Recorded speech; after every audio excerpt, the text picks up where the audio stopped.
Bonjour à tous, ce tuto va vous permettre de revoir les points qui ont été abordés dans la dernière leçon. Donc je vais reprendre un petit peu chaque point en passant assez rapidement puisque nous y sommes restés 2 semaines. Donc voilà, dans un contexte de société nu-optique, on voyait les différents éléments du haut et du bas de bulletin. Alors la première partie, dans la mission 1, il vous était demandé de retrouver les valeurs des frais, d'un certain nombre de frais, qui sont des remboursements de dépenses qui ont été réalisés par les salariés dans la réalisation de leur travail et pour lesquels ils ont fait des avances. C'est les salariés qui ont payé. Et vous avez donc l'entreprise doit leur rembourser les frais. Avec deux modes de calcul qui sont les frais réels et les frais évalués selon des méthodes forfaitaires. Alors on avait vu les indemnités kilométriques qui apparaissaient en bas du bulletin et qui étaient calculées à l'aide, généralement avec des forfaits kilométriques en fonction du nombre de kilomètres effectués dans l'année. Et par contre, on vous demandait quel était, dans cette mission 1, quel était l'intérêt d'utiliser les forfaits fiscaux plutôt que les frais réels sur pièce. En fait, ça limite les dépenses des salariés, ça limite aussi la gestion des documents nécessaires pour prouver les dépenses dans un contrôle URSSAF. Voilà, donc il n'empêche qu'il faut faire attention puisque l'entreprise doit conserver quand même des pièces pour prouver la réalité de ses dépenses. Ensuite, voilà, donc on a un exemple dans le petit 2. Donc le salarié a utilisé son véhicule personnel pour des déplacements professionnels. Par exemple, il est allé chez les clients. Et on voit ici le document qui sera toujours fourni et qui change tous les ans de calcul des indemnités. Et ici, le salarié avait fait 800 km, on lui remboursait donc 445,40 € d'indemnité. Il existe d'autres forfaits pour des grands déplacements, c'est-à-dire quand le salarié part plusieurs jours. Et là, vous avez des forfaits pour l'hôtel, petit déjeuner, et il faut vous adapter au cas et avec toute la documentation qui sera fournie. Il y avait aussi, lors des déplacements, un salarié qui est obligé de déjeuner au restaurant et il existe une indemnité forfaitaire de 19 €. Et dans le bulletin que vous deviez corriger, elle était de 18,40 € et c'était le montant passé. Ensuite, il y avait le salaire net à justifier. Eh bien évidemment, le salaire net à payer, ça va être le salaire brut moins les cotisations sociales salariales, plus les remboursements de frais. Alors j'entends cotisations sociales salariales,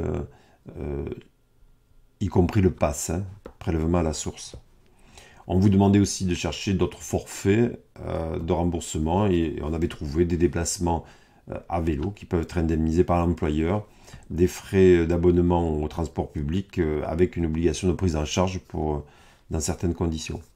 Dans le bulletin qui vous avait été remis et qui est disponible sur Drive en grand format, vous voyez apparaître ces frais, remboursement de frais en bas du bulletin. Ça veut dire qu'ils ne sont pas soumis à cotisation.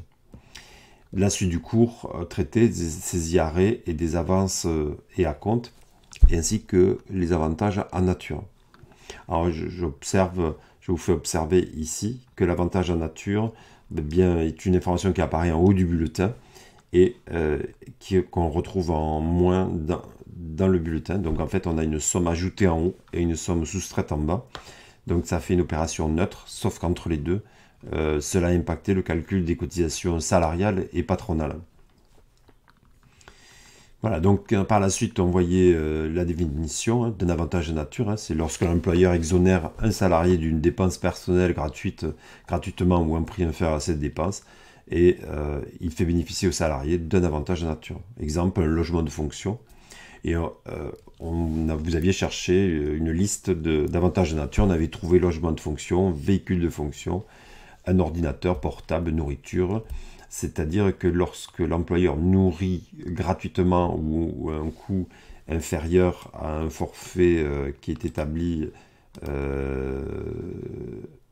pardon, à un coût inférieur au prix de revient, eh bien, c'est un avantage pour le salarié qui doit être considéré comme un avantage en nature. Alors, on l'a vu, il rentre dans le salaire brut imposable et on va le soustraire en bas. Donc, ces avantages en nature sont soumis à cotisation. Donc là, il y avait un exemple de recherche. Il y avait un logement avec 3 pièces et on évaluait l'avantage en nature à 159,30 €. Dans le bulletin, c'était donc une valeur erronée. Ensuite, il y avait l'avantage en nature concernant un véhicule. Ce sont les véhicules que l'entreprise loue ou est propriétaire, qu'elle met à disposition aux salariés pour ses déplacements personnels. C'est-à-dire que si il n'y a que des déplacements professionnels et que le salarié rend le véhicule le vendredi soir et le récupère le lundi matin pour ses déplacements professionnels, eh bien on va considérer qu'il n'y a pas d'avantage en nature, c'est juste une mise à disposition des outils nécessaires pour exercer l'activité professionnelle. Voilà, l'avantage en nature véhicule est un peu plus complexe parce que vous avez des règles si le véhicule était acheté depuis plus de 5 ans, moins de 5 ans, si l'entreprise le loue, ne l'a pas acheté. Ensuite, vous avez des évaluations lorsque l'employeur prend en charge l'ensemble des dépenses, il y a plusieurs possibilités. Et là, dans l'exemple qui vous était demandé, nous étions dans le cadre d'un véhicule acheté moins de 5 ans pour lequel l'employeur utilise la méthode forfaitaire annuelle et prend en charge les frais de carburant. Donc on avait utilisé une évaluation de 12% du valeur d'acquisition du bien. Ça donnait l'évaluation de l'avantage en nature pour une année, donc il fallait diviser par 12 pour retrouver le montant. Voilà.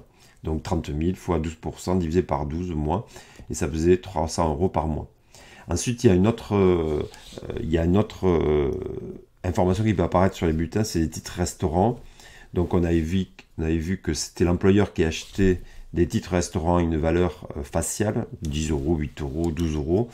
L'employeur en prend à sa charge une partie et prélève sur le bulletin de paie le montant que doit prendre en charge le salarié. Donc en fait, c'est pas offert entièrement. Il y a une partie payée par l'employeur, une partie payée par le salarié.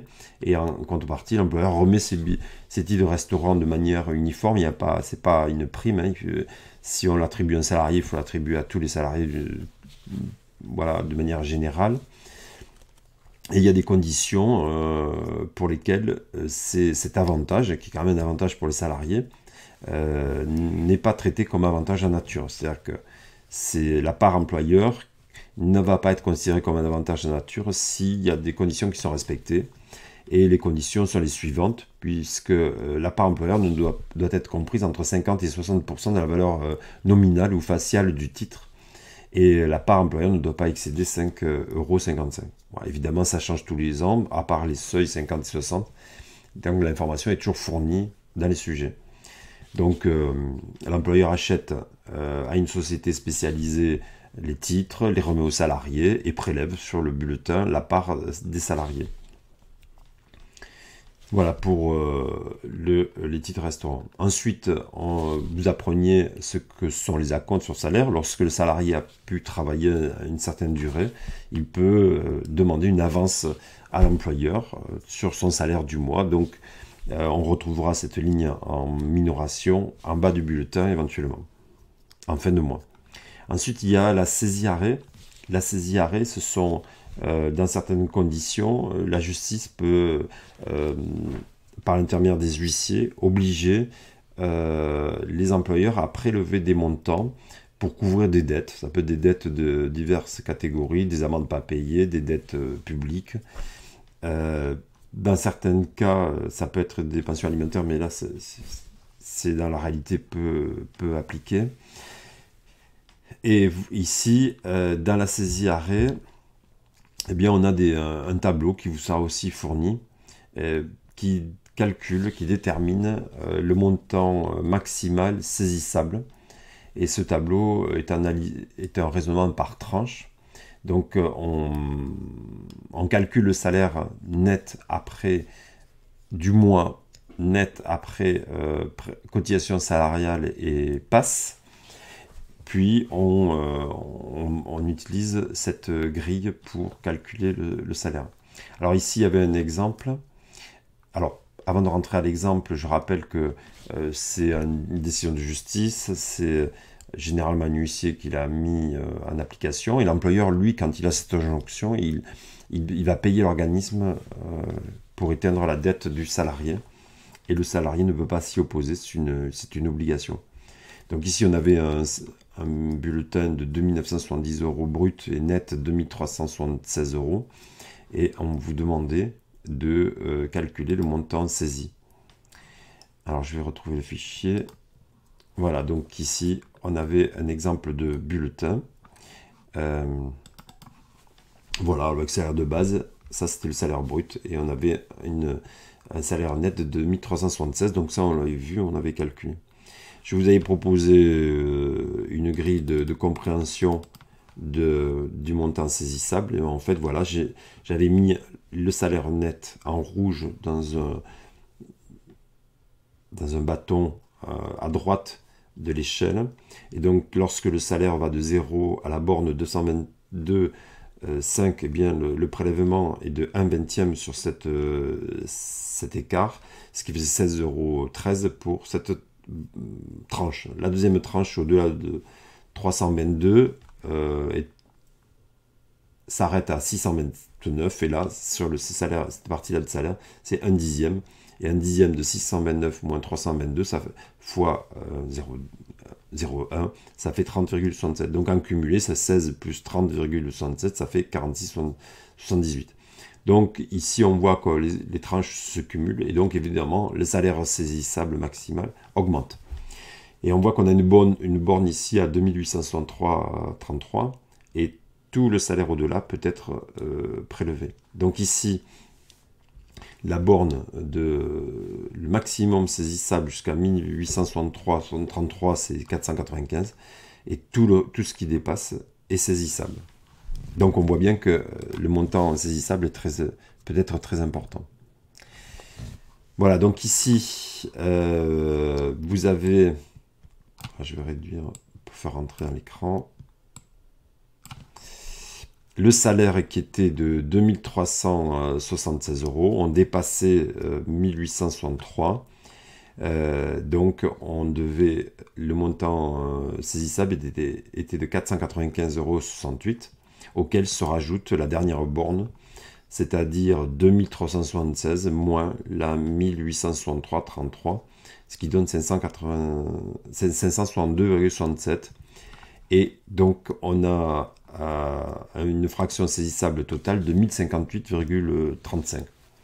Ce salarié devait 3000 € à 3000 € de dette, et vous avez donc le premier mois, il va être saisi de 1058,35, puis le deuxième est à l'identique, et pour éteindre sa dette, le troisième mois, le prélèvement sera fait de 883,30.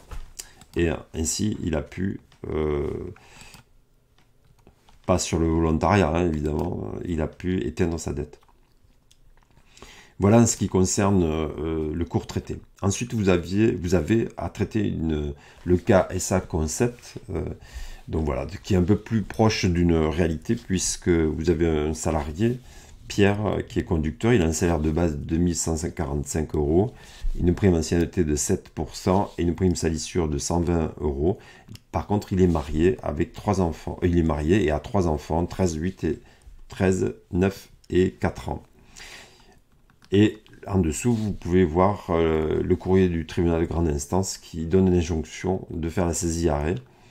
Et ce courrier, évidemment, rappelle les règles qui notifient l'obligation de saisir la créance de 1430,80 €.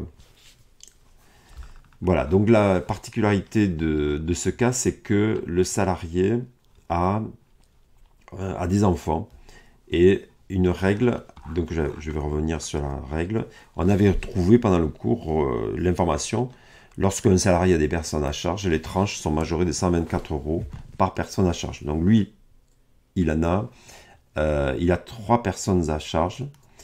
Donc on doit recalculer la grille pour pouvoir retrouver les parts saisissables par tranche et maximale et parts saisissables maximales. Alors moi j'ai commencé à préparer un petit fichier Excel, vous pouvez le faire sur papier, vous n'êtes pas obligé du tout d'utiliser un document Excel. Donc là je vous montre pour vous aider dans le raisonnement, puisque vous allez faire l'application maintenant. Voilà, donc j'ai refait un petit salaire que vous pouvez compléter, salaire de base, ancienneté, prime salissure, salaire, c'est mieux avec E, salaire brut mensuel, les cotisations sociales et passes, voilà, et salaire net à payer et le montant de la dette à payer. Là, avec la majoration des 124 € par enfant, puisque des personnes à charge. Donc, qu'est-ce qu'on va faire? On va reprendre les bornes. Donc, par exemple, la première borne, elle part de 0 à 322,5. Eh bien, on va